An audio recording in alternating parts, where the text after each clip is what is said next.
Olá pessoal, estamos aqui live hoje, esperando a Olivia.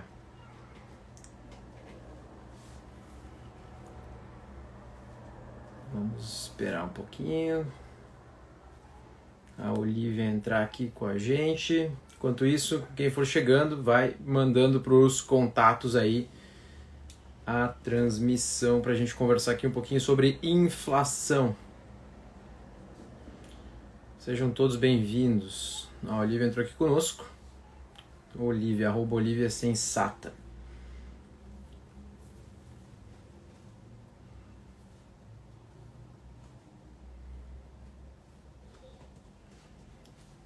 A Olivia, eu já vi um vídeo da Olivia hoje falando sobre inflação. Isso me deixou até curioso para fazer algumas perguntas para ela. Ela que responde bastante sobre isso.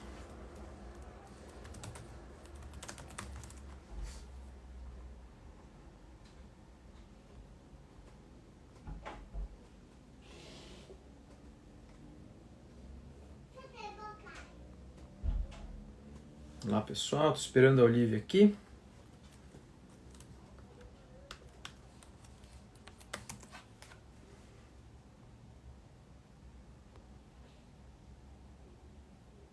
Eu tô terminando de comer, diz a Olivia. Muito bom. Me dá um minuto, please. Claro. A gente quer te ouvir falando. Enquanto isso, acho que o pessoal pode dar um tempo para a Olivia ir jantando. Enquanto a Olivia vai jantando, o pessoal aqui vai mandando para os amigos e avisando que nós vamos estar live com a Olivia, arroba Olivia Sensata. Tem esse belo perfil em que ela divulga muito conteúdo, ela coloca muita coisa boa sobre a posição dela, muita coisa que dá discussão, rende, dá pano para manga, né? E é muito legal a forma com que a Olivia se coloca. Ela dedica bastante tempo para isso aqui, então vale a pena a gente, nós aqui, passarmos aqui para os nossos contatos aqui, divulgarmos a live para aumentarmos ainda mais a audiência. Enquanto a Olivia, que nos avisou aqui que está jantando. Deixar o meu abraço aqui para a turma que está chegando. Eu pedi para aguardar um pouquinho mais, enquanto a Olivia... O que será que a Olivia está jantando aqui? Ela podia comentar com a gente o que ela está comendo. Bom, depois ela conta, senão a gente vai atrapalhar aqui o jantar dela.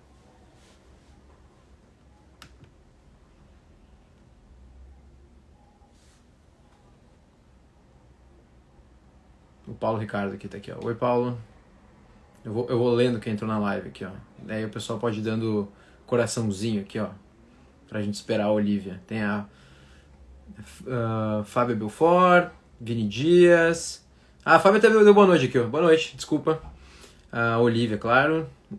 Shefertai, arroba JH Souzas, o Paulo Ricardo, o Guilherme Giacomoli, o Jonathan, Rodrigo, o Victor. Tem uma galera aqui. A Jéssica, o Giovanni, Rigol, arroba Henrique. Manda um salve, o JLRJ, please. Aí, galera do Rio de Janeiro, do RJ. Um salve pra galera que luta pela liberdade aí. Ó, aqui, ó. Então já vou deixar um... Olivia, quando ela chegar. Um salve para quem for de fora do estado do Rio Grande do Sul, tá nos acompanhando aí, nos prestigiando. E chegou a Olivia aqui. Oi. Oi, Olivia, boa noite. Faltou uma mordida só. Faltou uma mordida. Então conta pra mim, o que você tá arranhando aí? Eu como todo dia, eu como a mesma coisa, como pão com carne. Eu sou apaixonada por pão. É meio simples, mas eu amo de paixão. Pô, carne tá resolvido pra mim e vai bem. E você já tá encerrando, você me avisa, porque eu não quero ser indelicado e te interromper aí. Tá, só tem mais uma mordida, eu juro. Eu vi um monte de vídeo seu, eu não vi nenhum você comendo. Talvez eu não tenha visto essas lives que você faz jantando. Isso é uma atração, assim, é um canal, um programa. Eu não tenho tempo para comer. Sim, você grava 13 vídeos por hora, assim, como é que você vai ler, você vai comer? Eu não sei como é que você para para estudar, que você tem muito conteúdo, com certeza você lê, se informa. Não sei quando. Provavelmente é jantando também. Uhum. Pronto. Eu nunca tinha feito uma live com alguém jantando, primeira vez. Prazer, viu? Primeira vez a gente nunca esquece. Não, a gente não esquece. Enquanto você janta aí, eu vou fazer o seguinte, tá? Eu vou ir lendo aqui o que é o JL. Então, o pessoal que daqui a pouco não sabe o que é e tal, vai ficar gravado aqui. Quem for teu seguidor aqui e quiser saber o que é JL, eu vou ler aqui um pouquinho. A União da Juventude Livre, o JL, surgiu ano passado a partir de jovens dispostos a discutir os problemas vividos pelos estudantes brasileiros em suas respectivas instituições. Com ideias pautadas em uma sociedade livre, buscamos dar voz àqueles que não são ouvidos, priorizando as principais demandas estudantis e lutando contra os poderosos que desejam suprimir as liberdades individuais. Acreditamos que a política estudantil é a melhor forma de introduzir o debate público à juventude brasileira. Aqui eu estou falando da JLRS, cada estado, cada local tem o JL, tem o JL Nacional, então aqui é o perfil da @UJLRS. Vou também fazer a descrição do Lola. Lola, Ladies of Liberty Alliance. Não sei se precisa explicar a sigla, diz aqui a pessoa que me mandou a... Mas eu expliquei, então eu fiz errado, pessoal. Ok. É uma instituição internacional que tem o objetivo de trazer pautas liberais para a realidade das mulheres. Está presente em todos os continentes do globo e em 11 estados brasileiros. A intenção é promover e empoderar lideranças liberais femininas, independentemente de sua ideia de feminismo. Os nossos núcleos aqui no Rio Grande do Sul são novos. A UJL começou ano passado e o Lola em janeiro desse ano. Então, a gente está em busca de gaúchos e gaúchas que queiram se associar. Quem tiver interesse, sigam as nossas redes sociais e entre em contato com a gente. Olha aí. Então, duas instituições fantásticas ocupando espaços que as ideias da liberdade nunca ocuparam. Então, agora sim, boa noite, Lívia. Boa noite. Obrigada pelo convite. Fiquei feliz. Eu sempre recebo mensagem de gente perguntando: você faria uma live com a UJL? Eu falava: meu, eu não sei nem o que é isso, mas faria, sei lá. Aí finalmente aconteceu. Numa sexta-noite, né? Não tem nada melhor do que fazer uma live, falar de economia e principalmente de inflação. O que tu acha? Nada melhor do que falar de inflação, é maravilhoso, brincadeira. Eu gosto, sei lá. Tem gente que não gosta, né? Eu gosto. Então, vamos falar então um pouquinho disso. Olivia, tu quer falar um pouquinho de quem é a Olivia pra gente? Ou vamos direto ao que interessa? Eu não sei muito me apresentar. Eu sou economista, fiz USP, graduação.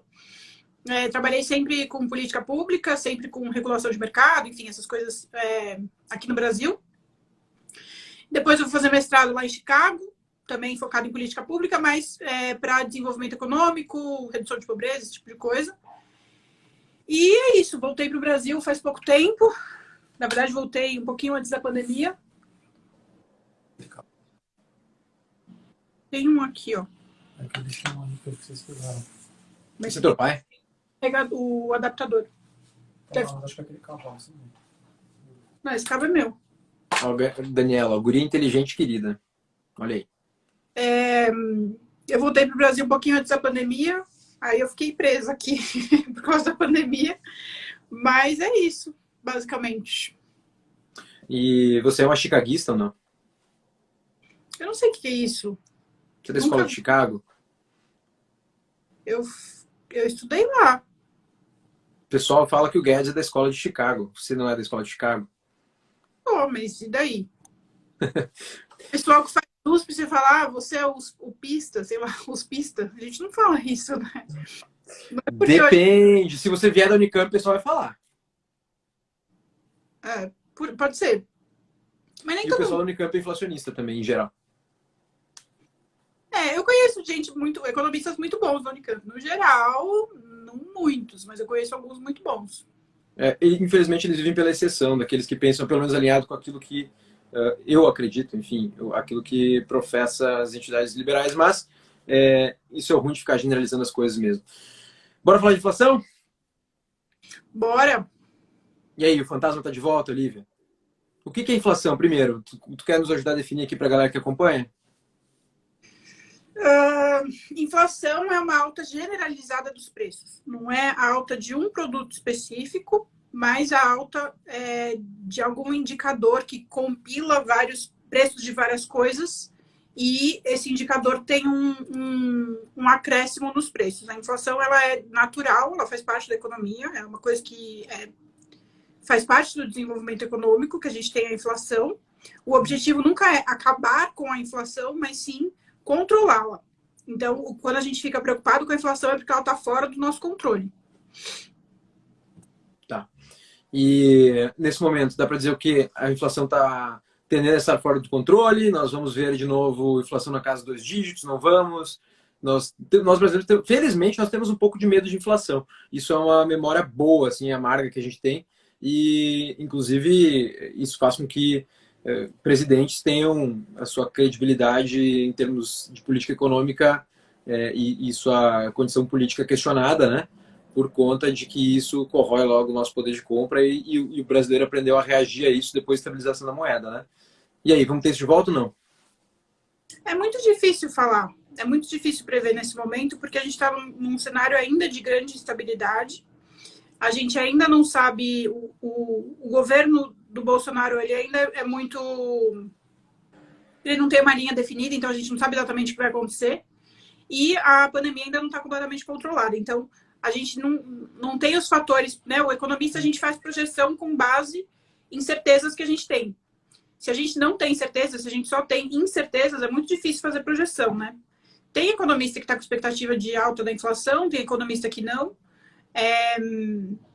Mas, assim, nesse momento é difícil falar que a inflação está controlada. O que te leva a crer que nós temos que lidar com um problema de inflação no Brasil, Olivia? Como assim? Quais são, o que são os números que você olha para dizer, olha, tem um problema de inflação, o Brasil tem que cuidar com esse negócio de inflação? O que é o indicador para a pessoa mais leiga?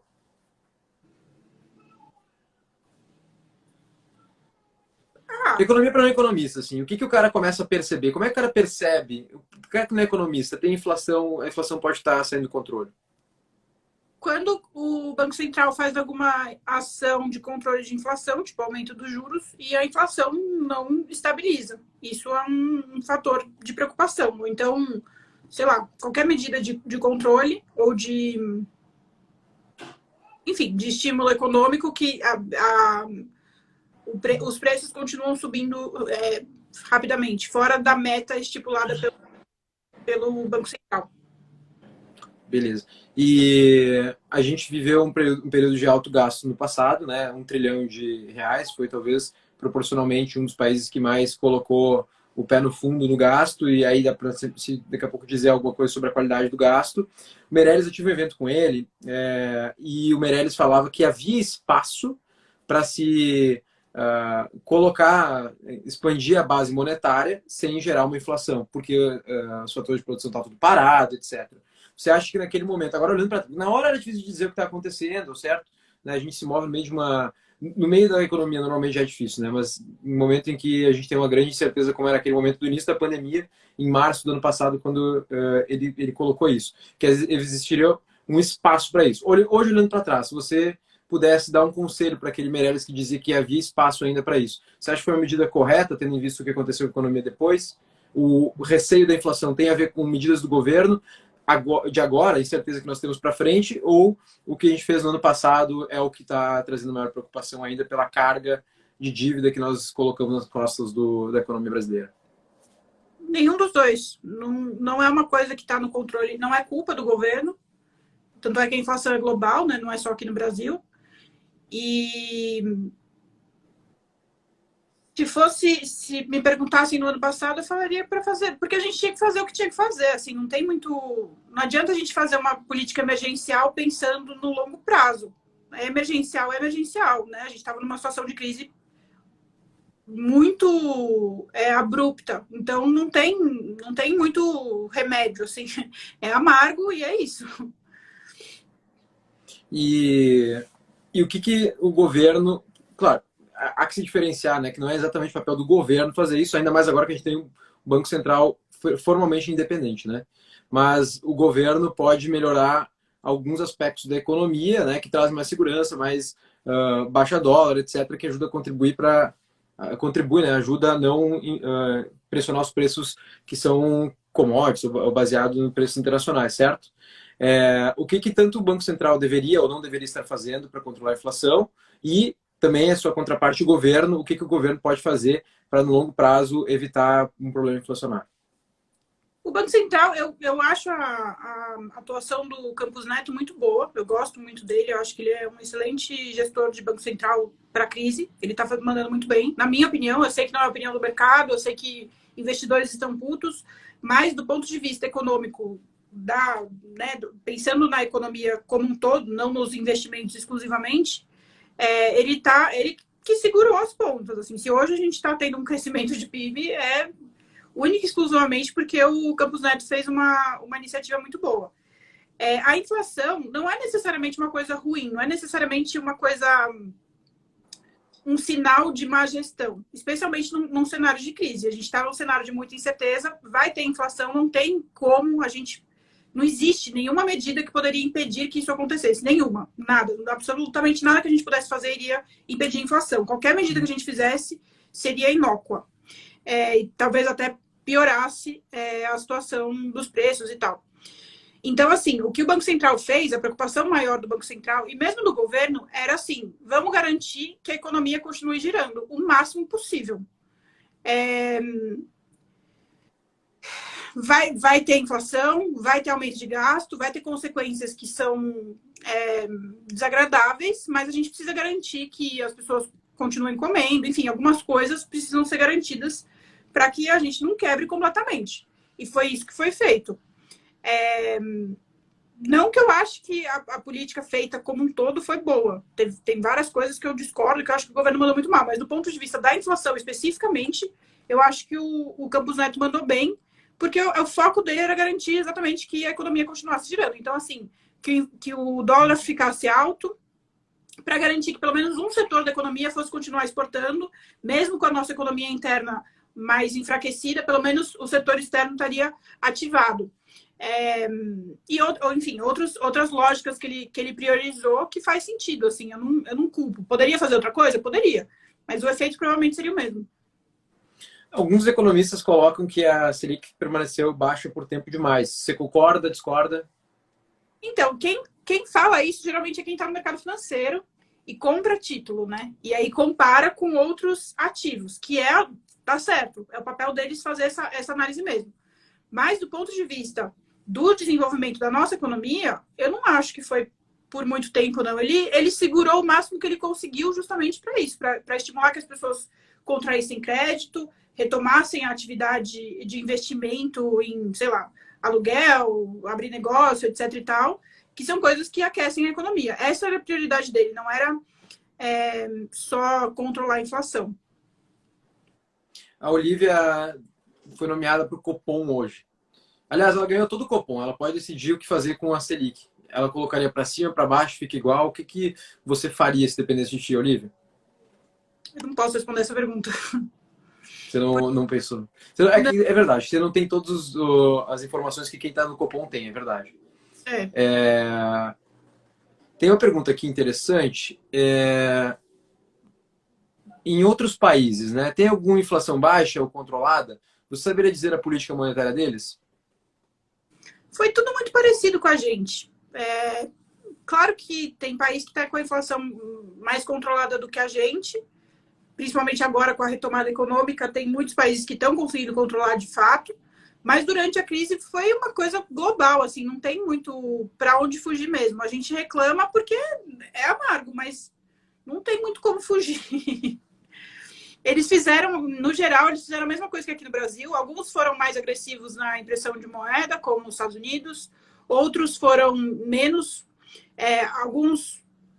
Enfim, todas as medidas... Pensa no seguinte. Todas as medidas que o governo for fazer para controlar a crise, todas, vão aumentar os preços. Então, o governo tem que pensar. Eu vou deixar de aumentar os preços sem ter garantia de que eu vou conseguir, ou eu vou estimular o consumo, estimular que as pessoas consigam se alimentar e tudo mais. É óbvio que o governo vai priorizar estimular a economia, mesmo que venha a inflação. E foi isso que a grande maioria dos bancos centrais e governos fizeram. A inflação se deu nessa pandemia muito por conta dos auxílios que o governo deu aos brasileiros pela necessidade do momento. A simples lei da procura e da demanda. Fala aqui o André Manta. O que você acha, Olivia? Eu não sei se eu entendi. Você pode falar de novo? Ó, a inflação se deu nessa pandemia muito por conta dos auxílios que o governo deu aos brasileiros pela necessidade do momento. A simples lei da procura e da demanda. Eu não acho a lei da procura e da demanda tão simples. O auxílio emergencial é um fator que tem impacto na inflação, sim, mas também é um fator necessário. E eu acho que, mesmo se a gente não tivesse feito auxílio emergencial, os preços também estariam com inflação indigesta. Aqui, ó, deixa eu te dar um recado. Gente, quem for coordenador do Students for Liberty, para gamificar, preenche a Forms. Aí tem um form aqui embaixo nos comentários. Banco Central deveria parar de criar dinheiro de forma artificial. Concorda? Cara, eu odeio esses statements generalistas, porque tudo depende do contexto, cara. Não dá para falar que é uma resposta certa. Não existe uma forma de governar, né? Cada contexto vai demitir. Se fosse uma fórmula mágica, a gente não ia nem precisar conversar. A gente saberia exatamente o que fazer. Cada momento exige uma medida. Então, depende do contexto que ele está perguntando. A questão das commodities é uma situação global e vai dar demanda forte dos países desenvolvidos com isso e aumento dos preços. Acho que isso era um comentário do Mário aqui, não tem uma pergunta, né? A alta impressão de dólar feita em últimos anos pode gerar uma inflação com reflexos globais, Olivia? O Bono fala isso aqui, ó. Bono vote. Também é difícil de prever, mas provavelmente não, porque houve estímulos a aumento de produtividade também. Então, quando tem estímulo de aumento de produtividade, geralmente a produtividade alcança o aquecimento e aí a inflação fica mais controlada, né? O desequilíbrio não é instável, né? Ele encontra uma estabilidade. Então, provavelmente não. Eu acho que o Biden sabe o que está fazendo. Eu acho mesmo, de verdade, pelo que eu já li de tudo que ele falou, eu acho que ele sabe o que ele está fazendo. Quando toda a pandemia passar, pergunta aqui o Paulo Rani... @Paulo alguma coisa aqui. Existe a possibilidade de fazer um momento inverso com retirada de dinheiro e liquidez? Cara, se a gente fizer isso é um péssimo sinal. Porque se a gente fizer retirada de dinheiro, significa que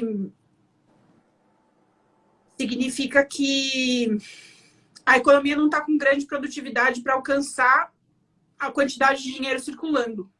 Então, existir a possibilidade, existe, mas não seria um bom sinal. Vamos lá. A inflação americana subiu bastante, está em 5%. É o que a Olivia falava aqui de inflação mais generalizada. A Betinha responde: não foi não, preços internacionais dispararam desde a organização da oferta, que também foi o que você citou agora aqui. Quero perguntas. Perguntas aqui, ó. Tem uma pergunta. Boa noite. Teria alguma previsão de recuperação econômica para a gente no Brasil? Vamos sofrer por muito tempo? Olha, se eu soubesse a resposta dessa pergunta, eu estaria milionária e numa praia longe dessa live, só curtindo o verão. Não vai precisar comer durante a live. Não sabemos.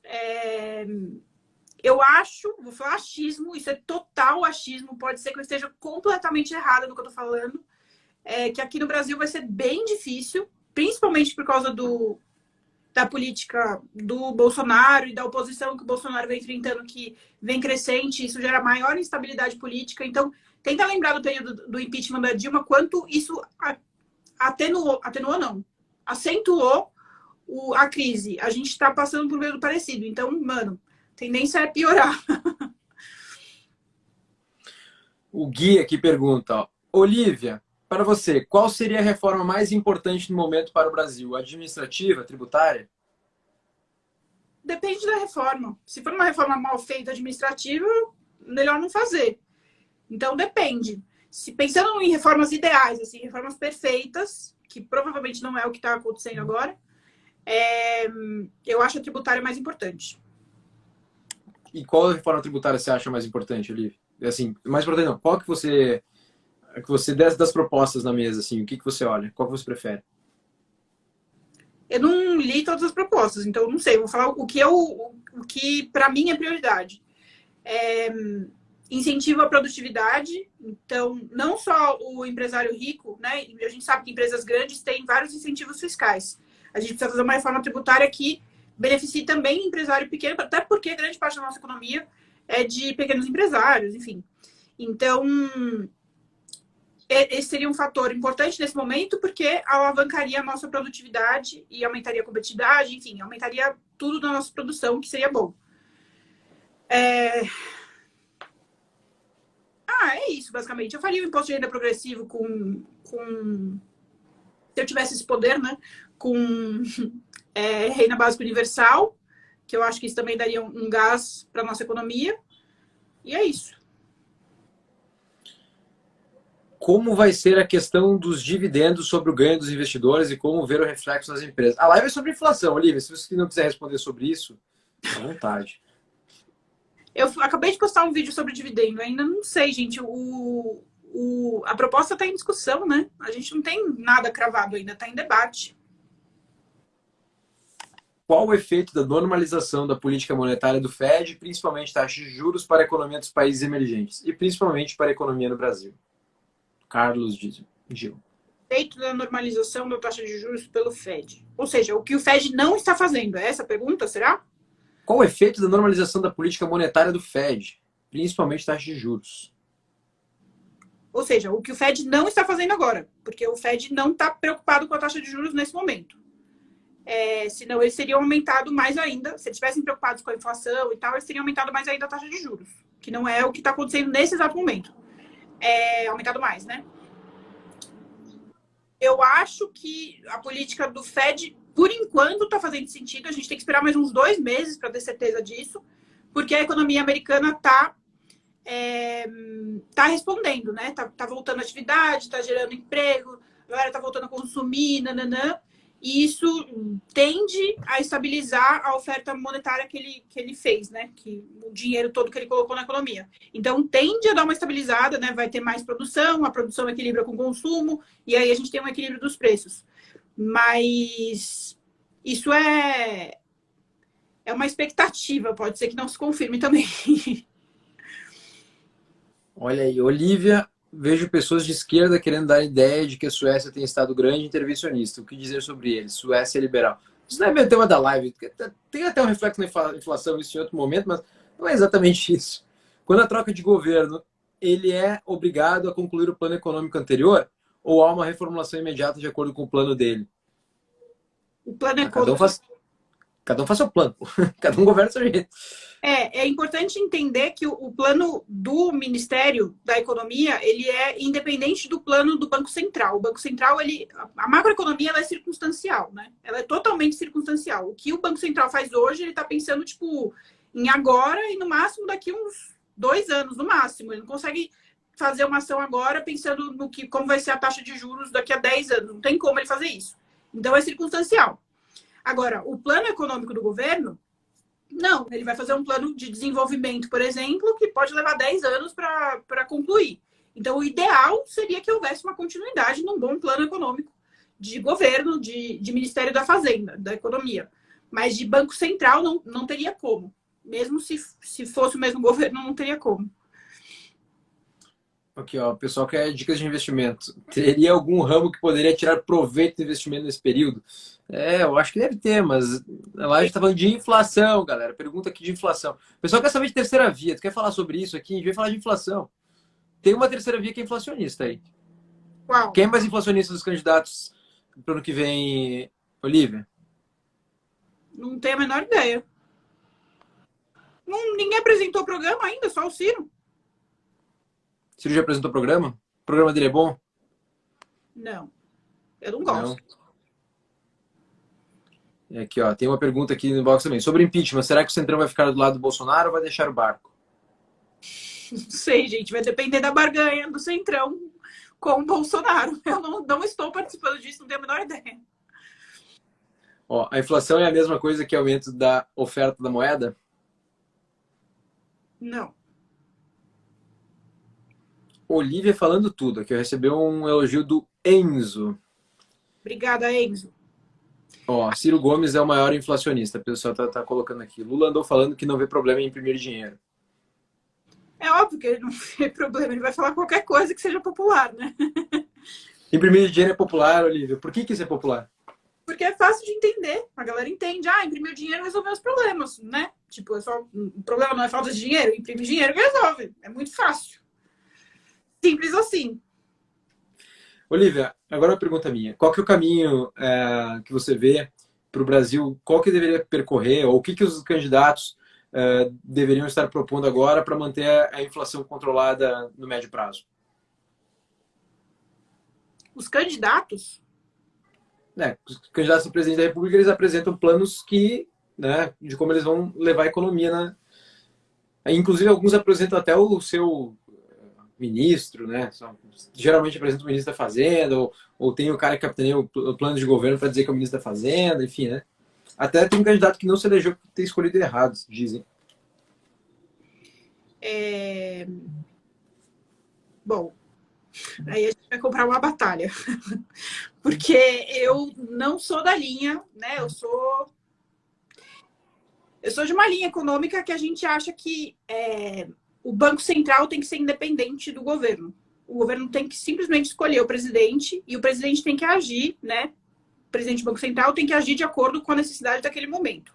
Porque se o governo, né, o Ministério da Fazenda, agir em conjunto com o Banco Central, vai ter conflito de interesse. Porque o interesse da economia não necessariamente é o interesse dos bancos e do setor financeiro. Então, o Banco Central tem que cuidar dessa parte do setor financeiro, que é diferente. Nem sempre vai estar em alinhamento. Por isso que o Fed, por exemplo, é uma organização separada. Inclusive, enfim, o próprio Fed é subdividido para justamente não haver conflito de interesse. Então, não deveria ser os candidatos não deveriam apresentar um plano de política monetária, por exemplo. Não deveria ser uma pauta. Não deveria ser uma pauta importante, até porque é aquilo que eu falei, é circunstancial. Pode ser que daqui a 2 anos o contexto seja bem diferente e a gente precise pensar em outras soluções. Não adianta ficar preso no que a gente está vivendo hoje. Agora, pode apresentar de política fiscal, que tem grande impacto no que o Banco Central faz. E aí, eu acho que é importante controlar, né, os gastos. Foi uma conquista muito grande do governo FHC, a gente conseguir estabilizar aí, né, do governo Itamar também, nossas dívidas. Desde então, a gente tem conseguido manter isso num patamar ok. Então, vamos tentar manter esse patamar ok. É mais importante, muito mais importante do que cortar gasto, é direcionar esse gasto melhor, né? Porque a gente sabe que a gente gasta muito mal o dinheiro que a gente investe no governo. Então, para mim, é mais importante um candidato que fale, olha, eu vou melhorar o gasto do nosso governo do que falar, eu vou gastar mais, ou eu vou cortar os gastos, entende? Entendo. Vamos lá. Como ver o impacto da inflação acumulada em IPCA? Como ver o impacto da inflação acumulada em IPCA? Ficou em 4,52, acima da meta, que era de 4%. Eu acho que ele está afirmando isso, né? Foi a maior inflação anual desde 2016. O mercado segue prevendo uma Selic de 5,75 ao ano no fim de 2021. Por que o Brasil adota o regime de aumentar os juros para controlar a inflação? Porque é mais fácil. Você não falou disso aí no conteúdo seu, Olívia? Posso ter falado, faço tanto vídeo, nem sei mais o que eu falo, mas pode ser. É muito mais fácil controlar por taxa de juros e é interessante para o setor financeiro, né? Porque a taxa de juros ela acaba sendo base de várias outras taxas, né? A taxa Selic acaba sendo base que vai, a partir daí as outras taxas se definem. Então a taxa Selic é tipo a taxa mais baixa, o resto vai se definir a partir daí. Então quanto mais alto for a taxa Selic, mais os outros ativos podem cobrar mais para serem competitivos. Então, é uma lógica meio, na minha opinião, uma lógica meio perversa, porque é muito fácil de resolver, só que não significa que está desenvolvendo o nosso setor financeiro, significa que está favorecendo apenas. A solução mesmo para controlar a taxa de juros, para controlar a inflação, é prestar atenção no equilíbrio de oferta e demanda. E para isso tem que controlar a produtividade, tem que controlar a quantidade de dinheiro circulando. Esse deveria ser o foco, não simplesmente aumentar a taxa de juros. Ah, pronto, para de consumir aí, demorou, já é, sabe? Isso não é muito legal. Quais são os principais fatores que levam ao aumento da inflação? Fora a taxa de juros? Pergunta o Paulo Ricardo Gomes. Ontem eu dei uma aula inteira sobre inflação. E eu expliquei isso daí em detalhes. A inflação, eu vi até que alguém perguntou isso, a inflação, ela é definida como a alta dos preços, né? Tipo, o que acontece? As coisas, elas têm um valor. Essa garrafa, ela tem um valor. A moeda que está em circulação, não importa. Ela vai ter um valor em dólar, ela vai ter um valor em real, ela vai ter um valor. Esse produto tem um valor, é isso que eu estou querendo dizer. A inflação é quando esse produto passa a valer mais. Ou seja, passa a valer mais horas do seu trabalho, passa a valer, sei lá, uma troca maior.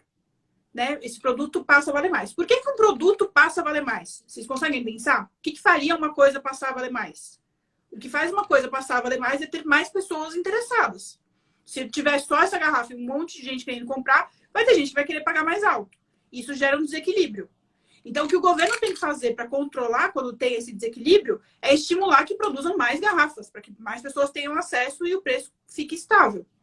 E o seu trabalho continue valendo o que ele valia antes. É mais ou menos essa dinâmica. Pensa menos na quantidade de dinheiro e pensa mais no que significa do valor do seu trabalho. Sei lá, pensa em outras coisas, não só no dinheiro. Porque a gente fica muito preso pensando na moeda, né? O real, na moeda específica. E isso acaba não tendo muito significado. Porque a gente pode simplesmente substituir a moeda que nem foi no plano real e pronto, estabilizou. Entende? Não é esse o ponto. Não significa que a nossa economia se desenvolveu. Não significa que, entende? Não significa que melhorou o acesso de todos os produtos para todo mundo. Significa só que estabilizou o preço das coisas. O que você acha da ameaça das criptomoedas em relação às moedas tradicionais ao risco da inflação? Não tem ameaça nenhuma. Ainda é muito volátil, ainda é muito... ainda tem pouca usabilidade na troca, né? Embora em algum momento eu acho que vai aumentar a gente usar mesmo criptomoeda para comprar coisas e tal, no dia a dia, mas nesse momento ainda não estou preocupada com isso, não. Olívia, você acha que a instauração de um padrão ouro para a moeda, isso poderia ser a solução para a inflação? Não. Porque eu acabei de explicar, o problema não é o que está fazendo a moeda valer, sim o produto. O desequilíbrio acontece no valor do nosso trabalho em relação ao produto, não em relação ao que está atrelado à moeda em si. Com o aumento do poder aquisitivo dos brasileiros, pode gerar descontrole na inflação brasileira? Essa é a pergunta do Mário. Que o Mário está pensando que é poder aquisitivo? Essa que é a minha questão. Porque essa resposta vai depender do que ele acha que é poder aquisitivo. Poder aquisitivo é o valor do seu trabalho, né? Tipo, quanto que vale você, sei lá, o salário mínimo. Quanto você consegue comprar com o seu salário mínimo. Então, se você aumentar o salário mínimo nominalmente, né? Você vai lá e aumentar, agora o salário mínimo é R$5.000. Isso não significa que o brasileiro tem mais poder aquisitivo. Por causa do que eu acabei de explicar justamente. Porque vai continuar existindo uma garrafa para eu comprar. Então, se antes eu pagava R$1 nessa garrafa, agora eu vou pagar 5. Porque só tem essa garrafa. Entendeu?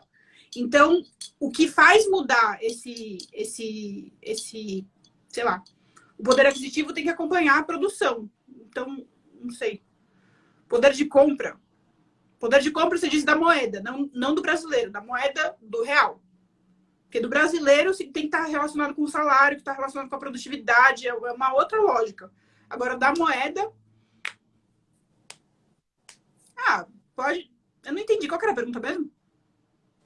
Voltamos aqui. Com o aumento do poder aquisitivo dos brasileiros, ele trocou por poder de compra aqui. Pode gerar descontrole da inflação?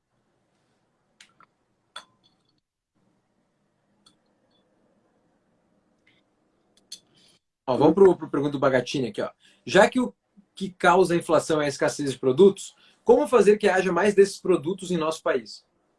Aumentando a produtividade, facilitando para o produtor, para o empresário empreender, facilitando a aquisição de insumos, facilitando a logística, tudo que aumenta a produtividade de um produtor, né? Do acesso aos serviços, melhora a produção. Legal. Você acha, agora a pergunta é minha, Olivia, você acha que o brasileiro está aprendendo melhor do que jamais soube ou não está havendo uma melhora nisso gradual sobre o que ele sabe sobre inflação, sobre indicadores econômicos? Nós nunca tivemos tanta gente na Bolsa de Valores, CPFs, enfim, né? Você acha que o pessoal está mais educado financeiramente? É claro que é muito ruim de falar isso no achômetro, dizer, acho que sim, sem consultar um número, né? Mas a percepção que você tem, assim, do ambiente geral de ideias do país, qual que é a tua impressão nisso, Olivia? Eu acho que não melhorou nada. Acho que a galera não tem noção de nada. Embora tenha aumentado o número de investidores, eu vejo os políticos falando as mesmas groselhas que eles falavam antes. As discussões dos economistas continuam sendo as mesmas discussões que não são inócuas, não mudam porcaria nenhuma. Discutir o que... Eu vejo algumas pessoas com um pouco de sensatez tentando levantar a bola de um debate, mas parece que as pessoas não entendem, porque a inflação é, de fato, um assunto muito difícil de entender. E as medidas para controlar não são... Né? É muito mais fácil falar, vamos imprimir dinheiro, pronto, acabou, do que falar, olha, precisa aumentar a produtividade. O cara vai pensar, o que é produtividade? Como que aumenta a produtividade? Vai vir um monte de problema na cabeça. O cara vai ficar confuso, não vai gostar desse político. Aí o outro fala assim, vou só imprimir dinheiro, acabou o problema. Aí o cara vai falar, ótimo, imprimir dinheiro é muito fácil. Né? Seu casa de papel, é só imprimir dinheiro, acabou. E aí confunde, no fim das contas, a galera não tá aprendendo muito mais, não. É muito por isso que durante as crises, né, ou depois de momentos de rupturas políticas, como por exemplo impeachment, 2 impeachments nos trouxeram um ambiente de reformas, né, inclusive o fim da inflação, porque não se trata mais de um debate de ideias, né? Se trata de dizer temos algumas coisas que temos que fazer aqui enquanto país e a classe política, governante, enfim, vai lá e acaba. Exato. O que está acontecendo?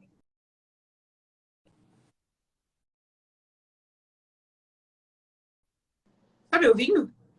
Agora voltei aqui. Entrou meu Bluetooth. Eu não ouvi o que você falou no final. Eu falava que por isso que algumas coisas que deveriam ser óbvias acabam sendo feitas nesses momentos de crise, né? Política, enfim. Para estancar o buraco. Exatamente. E talvez nós tenhamos perdido uma crise que nós poderíamos ter implementado algumas reformas. Ou não, Olivia? Perdemos muito. A gente perdeu uma chance de ouro, cara. Eu tinha um pouco, eu não vou negar, não, eu tinha um pouquinho de esperança, assim, que o Paulo Guedes ia colocar uma sementinha ali no Bolsonaro, né? Falar, Bolsonaro, vamos aproveitar essa chance de te reeleger aí, fazer umas reformas da hora. Pelo menos quem entende de economia vai entender. E beleza, mas não, o Bolsonaro não permitiu. Perdemos uma chance de ouro. Você acha que realmente é de cima, assim, faltou uma orientação política de dizer nós vamos encarar isso sob o ponto de vista reformista, vamos aproveitar o momento de fazer reforma para sair de dentro disso aqui mais leves, mais produtivos, um país melhor. É só você ver o que está acontecendo nos outros países, né? Só. Basta. Muito simples. Só 200 países, então uma olhadinha. Os Estados Unidos. O Trump começou fazendo tudo errado, aí ele viu que estava fazendo merda, falou, não, peraí. Respirou e mudou a estrutura para tentar correr atrás, né? Mas já tinha perdido ali a mão. E aí o Biden já entrou com um projetão, assim, de super desenvolvimento. A gente está em crise, vamos aproveitar essa crise aqui para corrigir o que está de errado. A Colômbia está passando por esses protestos todos, porque também está nesse processo de fazer reformas. Eu não estou acompanhando direto, não sei exatamente quais são as reformas, mas eu sei que são reformas bem estruturais. Não sei se são boas ou ruins, mas eu sei que são estruturais. O Chile também está passando por um processo até de constituinte, né? De reforma gigantesca. Então, assim, onde a democracia é forte, eles estão aproveitando para, né? Já que a gente vai ter que limpar a casa, vamos limpar a casa direito. A gente perdeu. Aproveitar que parou. Aliás, eu falava lá atrás, olha que momento de fazer uma reforma tributária, todo mundo parado, então dá para partir e utilizar como transição. Porque a reforma tributária impacta, inclusive na inflação. Se fizer feito uma reforma tributária, você troca tributo que é de um lugar para o outro, pode dar. É um risco. O Bernarpi, que é o proponente da PEC 45, que para mim, pessoalmente, é a melhor proposta que nós temos até então, é a mais séria, a mais que faz mais sentido, mais estudada, que leva o Brasil no caminho da OCDE.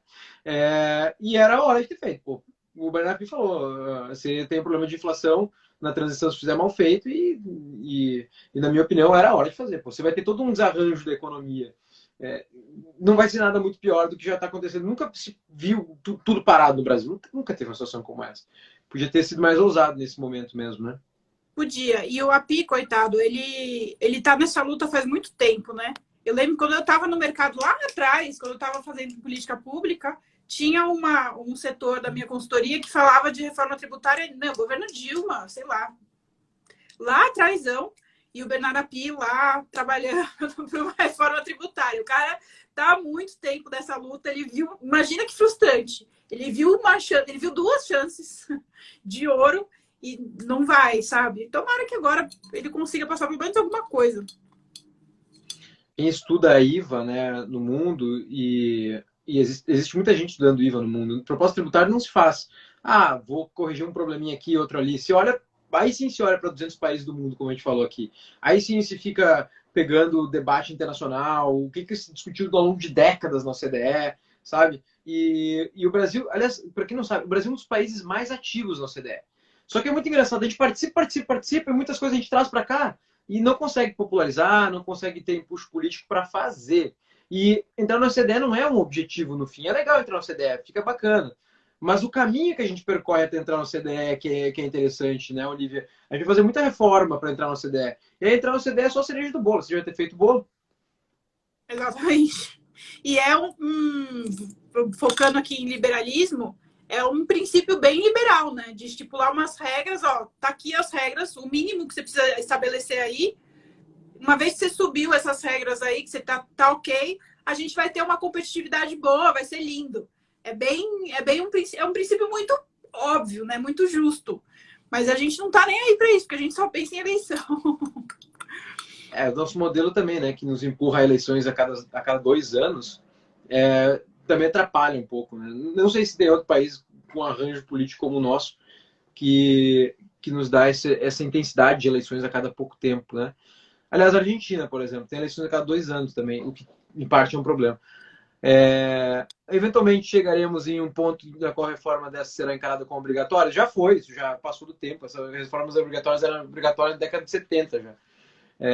A crise de energia pressiona a inflação e pode limitar a folga no seu teto. Galera, já vai acabar daqui a pouco, tá? Então, últimas perguntas aqui, que senão a Olivia já vai ter fome de novo, vai começar a comer de novo aqui, como ela fez no início da live. Quem não assistiu pode assistir no início, a Olivia comendo, matando pão com carne. A crise de energia pressiona a inflação e pode limitar a folga no teto de gasto em 2022. Seria a elevação de juros o remédio, o mal necessário? Nossa. Cara, não sei. A crise da energia é tão complexa. Uns dizem que privatização pode ser um remédio. Não sei. Não sei mesmo. Eu acho que a gente está falando de um problema estrutural, né? Eu mexeria na estrutura e não, sei lá, na borda ali, na superfície, que é a taxa de juros. Eu posso falar um pouquinho disso de energia, porque eu sou engenheiro eletricista de formação. Sou formado na Universidade Federal do Rio Grande do Sul e trabalhei com isso e tal. E acompanhei muito o debate do projeto da MP 1031 que privatiza Eletrobras, dentre outras milhões de coisas que foram feitas lá dentro. Privatizar a Eletrobras é pequenininho perto de tudo que foi criado lá dentro sobre essa escusa, né? E o que acontece é que a privatização da Eletrobras é algo que foi tentado já em FHC e não se conseguiu, porque é nada mais nada menos como que a maior privatização que o Brasil já fez, porque a Eletrobras é gigante e já foi diminuída. Ela chegou a 40%, quase 50% dos ativos de energia do Brasil e hoje ela está perto de 20%, porque, felizmente, Temer parou de colocar a Eletrobras nos leilões de energia. E o FHC fez a reforma em 2001 do sistema elétrico e colocou lá, ao menos timidamente, o mercado livre de energia, reformulou, criou a Câmara de Compensação, etc. Só que essas reformas pararam. e foram pioradas pela Dilma, com a MP, aquela que ela fez que destruiu o sistema elétrico para baixar 20% e aumentou 50% no final. Essas medidas heterodoxas sempre nos levam ao mesmo caminho e que nos trouxe, com isso, também o fantasma da inflação de volta na casa dos 2 dígitos.